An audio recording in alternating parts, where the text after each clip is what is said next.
we left off with a question. So what would happen if the plasma membrane were composed solely of phospholipids and no proteins? So if you only had the phospholipids, would all movement of molecules across the membrane cease or stop? Think about simple diffusion. Think about osmosis. Yes or no? No, right? So when we're talking about small molecules like gases, like carbon dioxide and oxygen, they can freely flow through the plasma membrane. Water can use an aquaporin, but also can sneak between the phospholipids, so that removes that, and then also anything that's lipid soluble can get through. So one, no. Simple diffusion and osmosis would continue to occur. Okay, so I just mentioned simple diffusion, but do some forms of simple diffusion also require proteins? Said aquaporin, right? So there's one thing. Facilitated diffusion, active transport, and osmosis would not occur.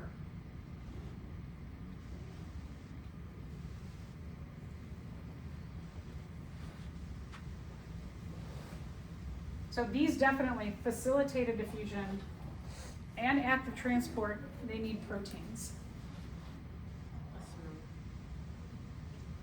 What about osmosis?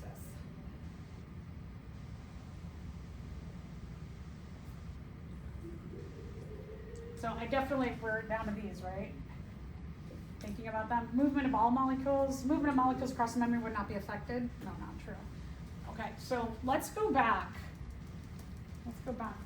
I want to review simple diffusion.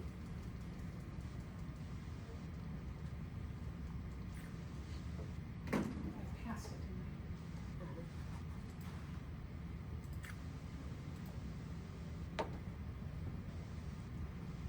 I?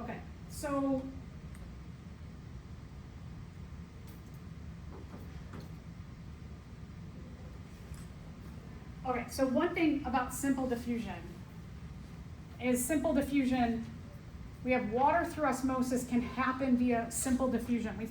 It can also happen via the aquaporin, so we've kind of got like two separate things in terms of the osmosis of water. So one is that water can do this too. Okay, water can do this as a form of simple diffusion, but then it also can be protein assisted with a channel protein. So we do have those two things. But water can just sneak through. So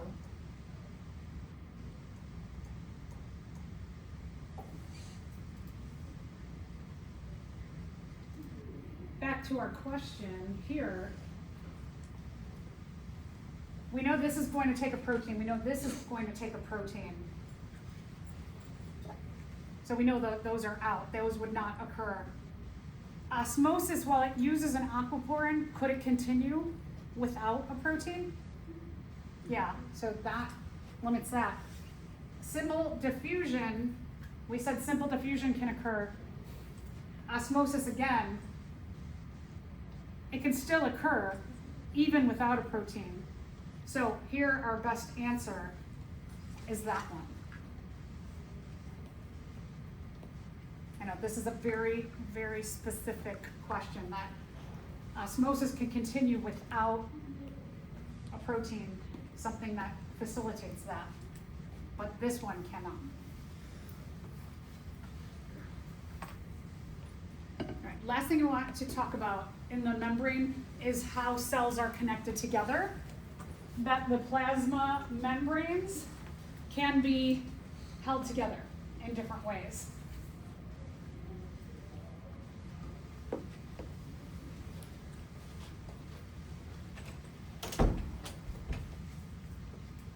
We have a variety of different connection points and reasons for the connection points. So we're going to take a look at a few of them. So one, they're called desmosomes. Desmosomes hold together adjacent or neighboring cells. So like these two cells here, for example, are intestinal cells.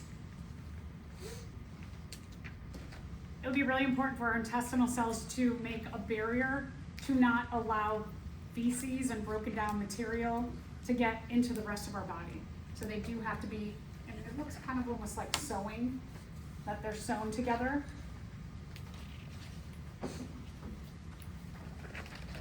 Think about our body, that like if my intestines are all in here, plus my skin, right? Skin's another one. That if I'm going to stretch one way pretty far, if they didn't have the ability to stretch a little bit, just like, you know, if you think about jeans or a swimsuit that have Lycra in them, you can move in your jeans or your swimsuit if they have Lycra in them without them ripping open. It's kind of like what happens with like skin, intestines, our urinary bladder, that when we move, right, if I bent over and my skin weren't pliable and had the ability to not only stay together but stretch together, if I did this, my whole back would just like open up, right? Things would spill out of me. So not only do they hold things together, but when these kind of tissues, when we move, they can stretch together as well. Those are called desmosomes. Similar to that are what we call tight junctions, and they can make things not leak out of our cells. They're like, they work very similarly, and they work in a lot of the same kinds of cells, the desmosomes and tight junctions.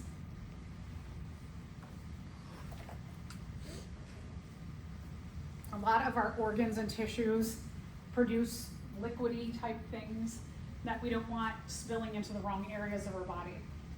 So the digestive system, in response to us having something in our stomach produces hydrochloric acid, and you don't want hydrochloric acid, one of the strongest acids in the world, to leak onto other tissues, because those other tissues could get dissolved along with the food that you eat. So we have to make sure that things like our intestines, our stomach, our urinary bladder, a lot of the things that I mentioned with desmosomes that are going to stretch also carry liquids. So they not only have one kind of way to adhere together like that, but they have a secondary means of adhering together. So they have these double protections to ensure that nothing comes out in the wrong place.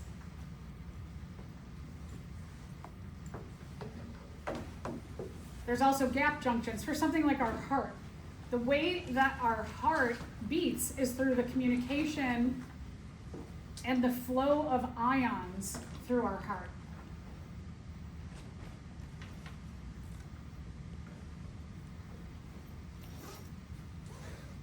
Our liver works the same way too. I always like to use the heart because it's something that maybe we can relate to more than the liver. Between our heart cells, or like our liver cell, there are passages or tubes that allow the flow of things. In our bodies, one of the things I think is really interesting about our bodies is that all the way down to the atomic level of having different kinds of ions, just like, for example, H+, right? Very small ion in our body. In our hearts, we rely a lot on ions, positive and negative ions, to control our heart contracting and relaxing, contracting and relaxing. And that is relied upon by ions flushing through all the cells of our heart. So the ions go from one cell through here into this cell, through here into another cell. It happens very quickly. If you put your hand here on your neck, you can feel the pulsing or the result of your heart contracting and relaxing, your heartbeat. And it's all controlled down to a molecular level of these ions flushing. Every time you feel a beat, it causes ions to flush, which causes your heart cells to contract, and then they flush out, they relax, flush again, contract, flush out, relax, and that's how muscles contract and relax. So the cells actually communicate with each other via chemicals. So here you can see those passages between the cells.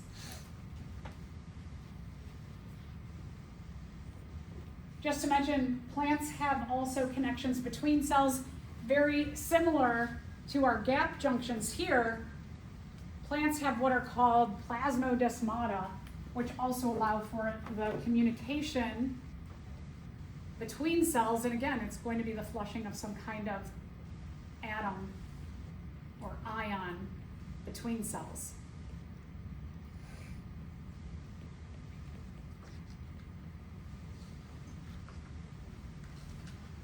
The difference here is that when we're looking at a plant, because plants have not only a plasma membrane, you can see the yellow plasma membrane, but they also have a cell wall.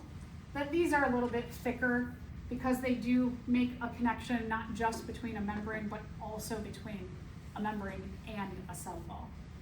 So they're just a little bit different, a little bit more complex.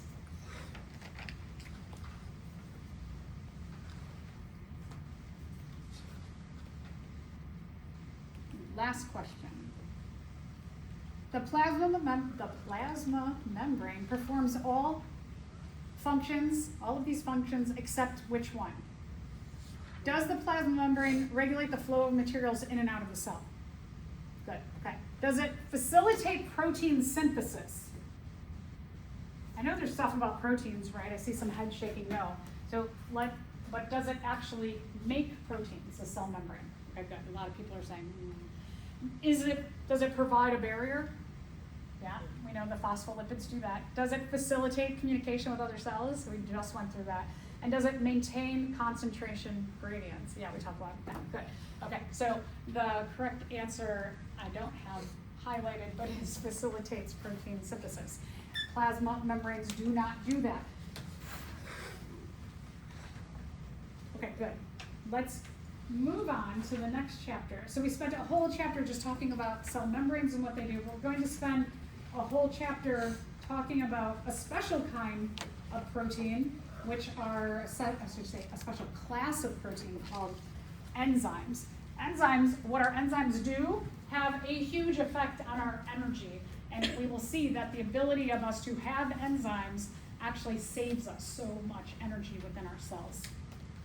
All right, so we have to talk about this term metabolism. Somebody has a fast metabolism or slow metabolism. But what is metabolism actually? All right, so out of these, would you say metabolism is the heat energy given off during chemical reactions? I don't know. Somebody said no. Okay, good. That sounds like it might be a good answer, but let's move on. And I heard a no, so that's good. The sum of all the biochemical reactions in a cell. Yeah, no. Let's hold on to that one. The amount of energy that can be consumed by an organism. Okay, so that, I see some, when we think about metabolism as an organism, that's what we refer to, right? That's not what metabolism is. The amount of heat energy given off by a cell. That's the result of any kind of chemical reaction, is heat is always given off. So actually, metabolism, this is kind of, I think, an interesting point, is that our metabolism is not just like the overall, how much calories you can take in versus calories you can take out, but it really goes all the way down, down, down, down to our cellular level, and it is the amount of biochemical reactions in our cells. Yeah, so I saw a couple of you were, right. We often equate it to this, but really we're looking at the cellular level and the efficiency of what's happening in our cellular level. Okay, so metabolism is all the biochemical reactions in a cell. And I just put that question on there because in our everyday life, we usually use some of these like bio lingo kind of things incorrectly.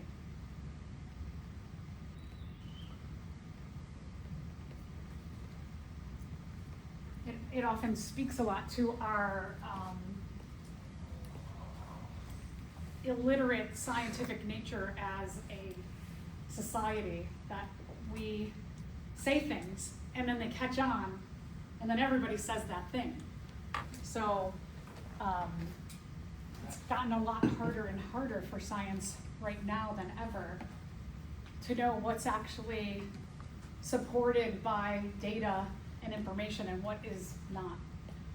We're in a really tough time of finding out information.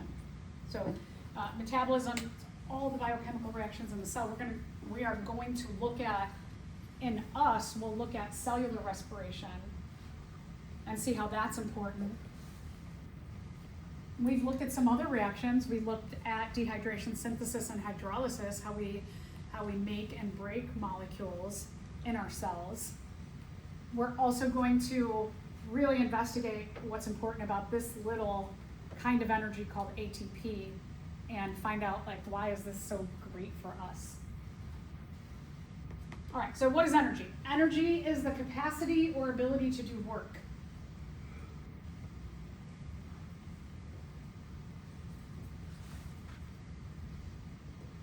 We have to do biological, chemical work to make our cells run, which make our tissues run, which make our organs run, which make our organ systems run, which make us maintain this kind of overall homeostasis, or stay at a pretty good level place and remain healthy to support all of our systems in our body. But everything goes down to, like, all these little things happen. So just like I mentioned with the heart, and taking a look at how the hearts communicate, the heart communicates with those gap junctions, is that's all the way down to a little tiny chemical ion level, that when we're looking at our energy or metabolism, we're really looking at these little tiny cellular processes.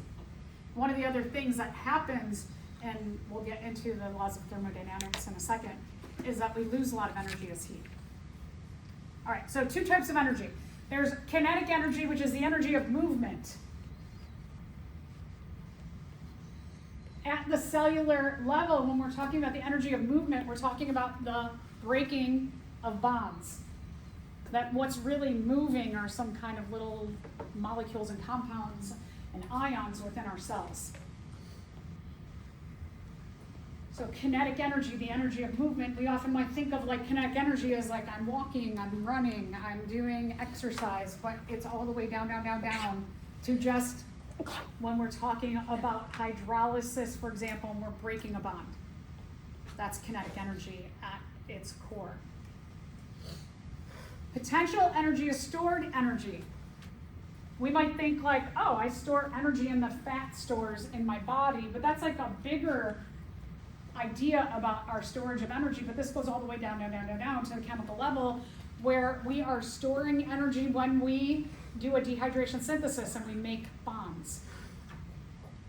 So potential energy is the bonds that hold your compounds and molecules together.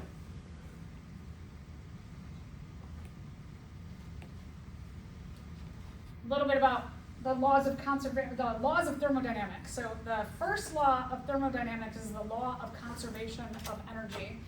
And what that means is that energy cannot be created or destroyed. Energy changes from one form to another, to another, to another.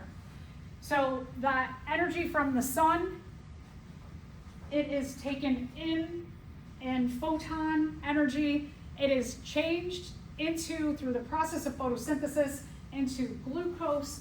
Glucose goes into other metabolic pathways to become fats and other carbohydrates and proteins. And then what happens with those fats and proteins and carbohydrates is that they are passed on into food, that a plant will build itself up, and then it also offers food.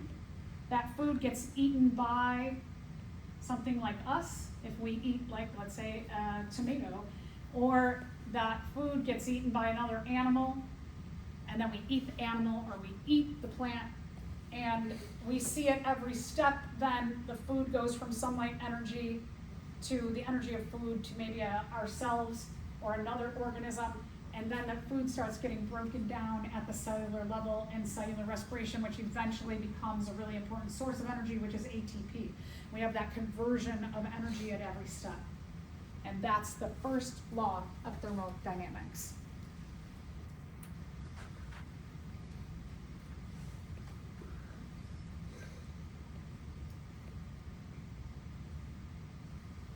Energy just keeps getting changed and changed and changed. But energy eventually runs out. That it will change from sunlight to food to biomolecules to ATP, and then we break all the bonds and it's gone.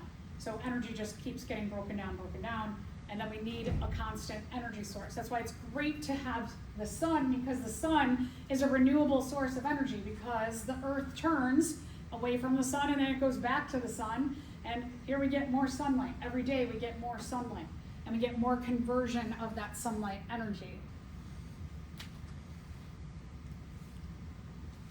This is a very organized system that we remember back to the characteristics of living things, that living things are organized, and all this organization going from the conversion of sunlight energy all the way down to ATP in our cells, that's an organized system, that we have organized metabolism or biochemical reactions that happen in our cells at every single step. Second law of thermodynamics says that energy in its conversion decreases and decreases and decreases, that it gets less and less and less until we have no more. And then we rely on another conversion of energy. There's a cost to the conversion of energy, though, that when we convert energy from one form to another, to another, to another, the amount of the energy that we can actually utilize, while it decreases itself, the amount of energy that goes into every next step decreases greatly, because at each step, we lose a ton of usable energy as heat. It just gets lost to the universe. We can't capture it. So here is a huge issue that humans face, every organism faces, but this costs us a lot of money. And if you could figure out that from, let's say, like from the sun, if there's 1,000 units of energy, and from that 1,000 units, you only get 100 captured in the food that it creates, you could figure out how to capture those other 900 units that are lost in that one conversion. You could make a lot of money, right? You could produce more food. So the other thing is in conversion of energy, one of the things, and we'll talk about this when we talk about photosynthesis, is that we're using biofuel. We're making I like to take credit, right? People are making biofuel that from the energy from the sun, they're using the process of photosynthesis and things like grasses, corn, algae, and they are growing these products, and then they're taking those products like the corn, the grasses, the algae, and they're converting it into usable energy for our gas tanks, for our automobiles. And this step of losing energy as heat there, I mean, not only in one way we could maybe grow more food if you could figure out how to capture the energy as heat, but you could make more fuel as in capturing that heat. So there's a bunch of applications in the biological world where if you could figure out how to get this energy as heat, you could make a lot of money. You'd be really, really rich. So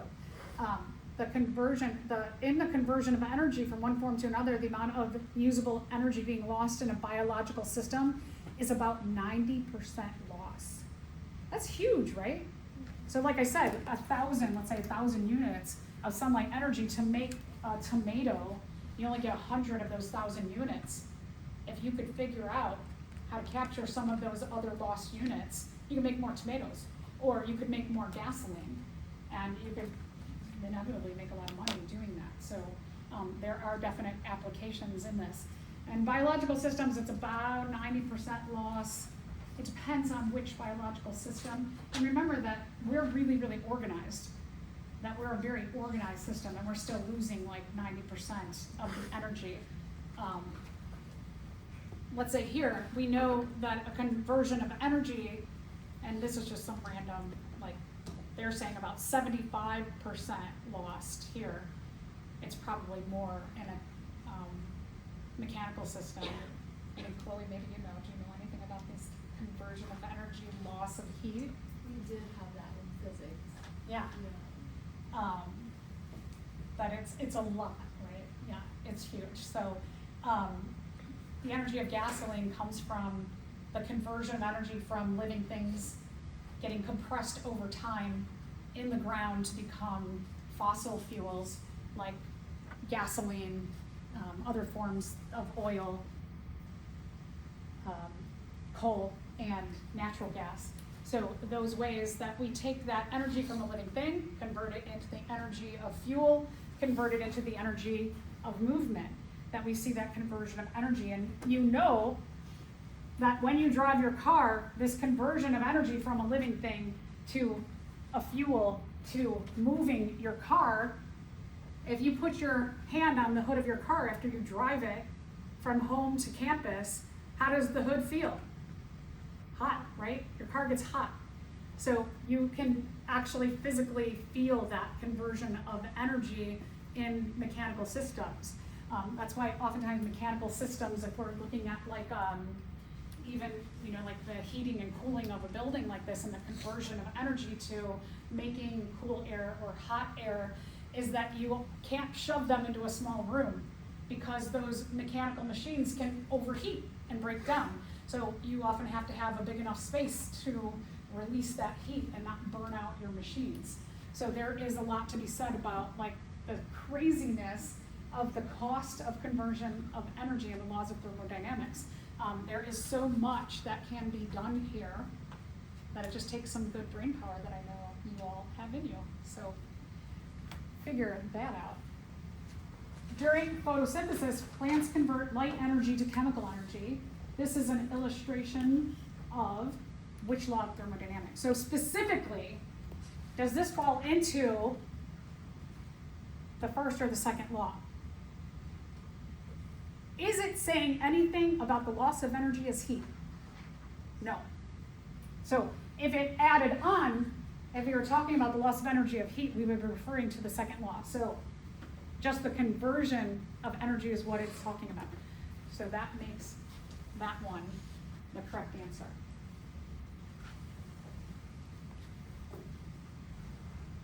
Okay, so how does energy flow in chemical reactions? We're just going to start with some real basics. This will ring a lot of bells about chemistry. That you have things that react to end up with something on the tail end, which is the product. So the reactants make a product.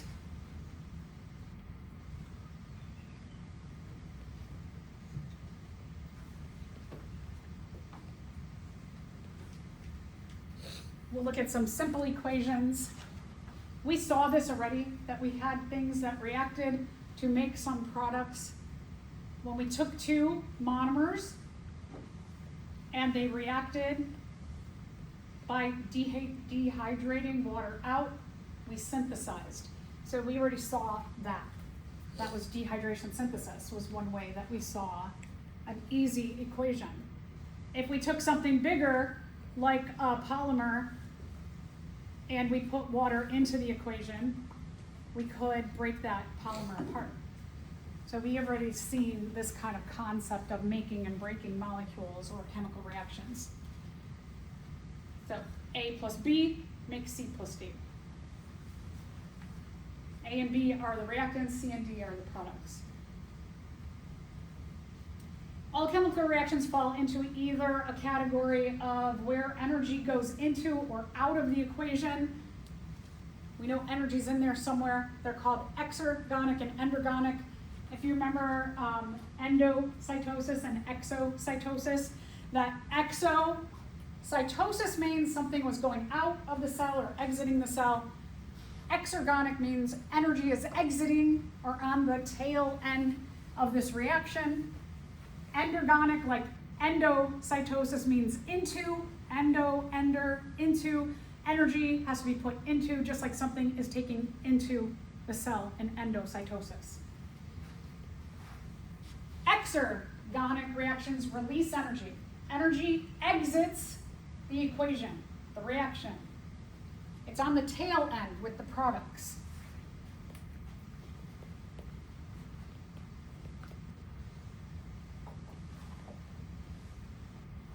Because energy is leaving, it's going away, the reactants have a lot of energy. When energy is converted, we lose energy. So the reactants have a lot more energy to start with than the products, which are losing energy at the end. They're not capturing that energy, the products, they're losing it. So A plus B, our reactants, make C plus D plus energy is released. Wherever the energy is released, these are going to have less energy. These contain all the energy, these get some of that energy, but also they lose energy here, they don't capture that. So these are lower energy, these are higher energy. An example of an exergonic reaction that we're going to explore in detail is cellular respiration, is an exergonic reaction. The simplest form of cellular respiration starts with glucose and oxygen. And then you have a lot of reactions that are going to happen to make our products of carbon dioxide, water, and we're going to get the energy that will be released as ATP. This ATP that's made is going to fuel a lot of other reactions in our cells. So other cells are going to get this energy. One of the things, I might have it, do I have it in your notes? I don't know why, I thought I would, but you can think about this idea of glucose in general. One of the things I don't like about textbooks is that they often don't address. It's on the next page. Oh, okay. Yeah. So glucose, just to talk about this, that when we're talking about cellular respiration, it really means that it's the way and the reason why we breathe in oxygen is to help break down our food. I'm not on a whole glucose diet, anybody, right?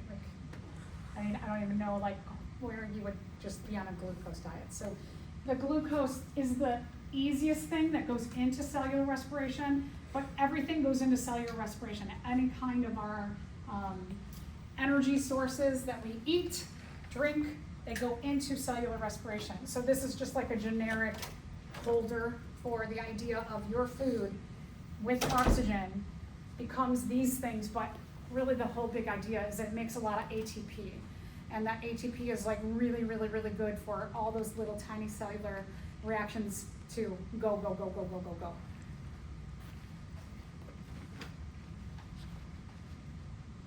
So I always like to mention that. So when we're taking a look at just kind of the generic idea of an exergonic reaction, so you have these very high energy reactants become low energy products. That's why they have it that in this illustration, that this goes from high energy, lower energy, because a bunch of the energy is getting released somewhere else.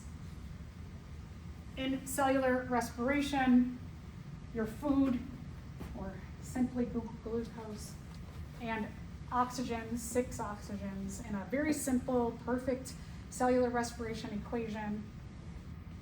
Food, oxygen, make carbon dioxide, water, and the energy of ATP. We're going to talk a lot about this. So here, this idea of energy content, like the amount of energy, is that our glucose and our oxygen, one way to think about this is just that if energy, we said that potential energy is stored in bonds, and that bonds have energy, they store energy. I like to just think about when you go back to lab 3, was it 3 or 4 that we built all the compounds? Yeah, whatever that one was. So you built those things, right? Now thinking about, you built all 4 of these. Glucose, oxygen, carbon dioxide, and water. Which one had the most bonds to make that compound? Remember this was big? It was a big, like hexagon, I don't know what the number is. Hexagon? 6, right? Maybe? I don't know. But anyway, this had a lot more bonds, right? This had many bonds. Many bonds.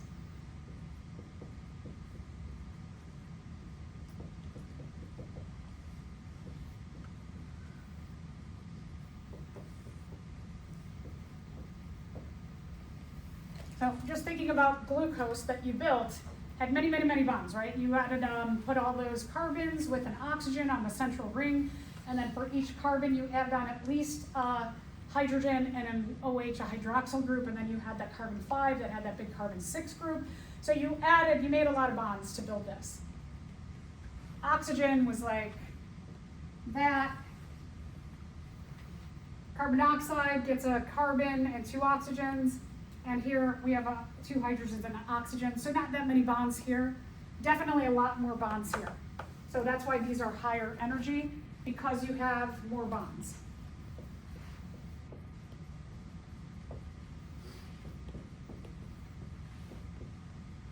So that's one way to think about it in terms of energy. That you have a lot more bonds in our glucose and oxygen, a lot less bonds in our carbon dioxide and our water. So you have high energy to low energy. Energy gets released. We'll talk about ATP. And specifically, we get a lot of these little ATPs out of cellular respiration. We get 36 to 38 ATPs that are made. That seems like a lot, right? A lot of these little things come from these, and you don't get much here. But just visually, it seems like you get a lot of the energy going into here as opposed to into these 2.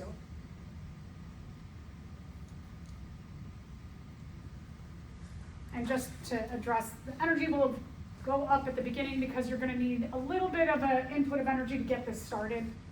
So maybe like an ATP assists here, or other kinds of energy to get this like moving in the right direction.